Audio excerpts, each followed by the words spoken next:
Hi guys, we still are in radio waves and we are in the wave type polygon and we want to explore the polygon controls. Let's agree on something first. When you start your animation from time 0, over here I press spacebar, you notice that the curve or the waves are starting from the producer point, but they are nil in value and start growing. That is the principle of the radio waves. Cool. Let's go to 3 seconds. We have 3 of them. Now we come to the sides of the polygon. This is a polygon that has 64 sides. Of course, you can go up to 128 sides, that if you want more precision, but actually it's not necessary. 64 are good enough. Let's go down to an hexagon, 6 sides. You have the 6 sides of the hexagon and you have its 6 peaks. Okay guys, the 6 corners. Let's look at curve size. Curve size can be only positive and cannot be negative, of course, and it will round the corners of the polygon. Here you are. This is the maximum roundness you can get. Now let's put it back to 0 and play with curviness. If you add curviness, you notice nothing is happening. This is why curviness only appears when there is a curve side. Let's increase the curve size. Okay, and then curviness now will curve the sides if you like. They become much more curved. Here you are. So it depends on the values that you give to curve size. The curviness will play or doesn't play any role. That's quite cool for now. You notice here you have a kind of a gear or a wheel or something like this. Fine, let's take it back to 0. We go back to 0 and curviness we put it back to 0.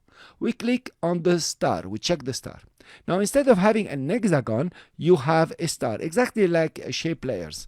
Now you can come and play with the star depth. Unfortunately, it's not 3D. You are not in 3D depths. Let's change the value of star depth and see exactly what happened. First of all, let's take it back to 0. And you have exactly a shape normally like a polygon. The star depth will enable the star. That's what's happening. This is the value when it is positive. You're getting a star. Actually, it's playing on the outer radius, if you remember about shapes.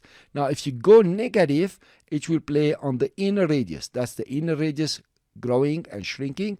That is the outer radius growing and shrinking. So pretty cool and pretty nice, by the way. So now when you have your shape, you can come to the timeline, press spacebar, and it will start doing waves in this format. Now I would like you to call upon your imagination a bit and try to say, okay, what can I do with this? This is your shape. This is the curviness, for example.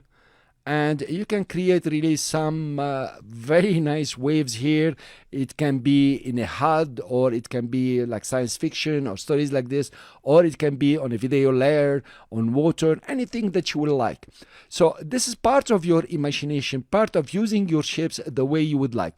Of course, when you have a concept and you have something in mind that you want to create, it will become very easy to set the polygon controls and your shape. You know very well they are keyframeable. Let's keyframe curve size, curviness, and star depth. For example, we have keyframed at 3 seconds. We come back. We take the curve size, for example, to 1 or to 0. The curviness, let's take it also to 0. And the star here, let's take it up. Okay, and let's play our animation. Here you are. It will be very different for each one of them. Coming up, of course, we stop at 3 seconds. So this is how to use the polygon, and these are the controls. Actually, the controls of the polygon is about setting the shape and setting the animation of the shape in time. See you in the next lecture where we start talking about wave motion.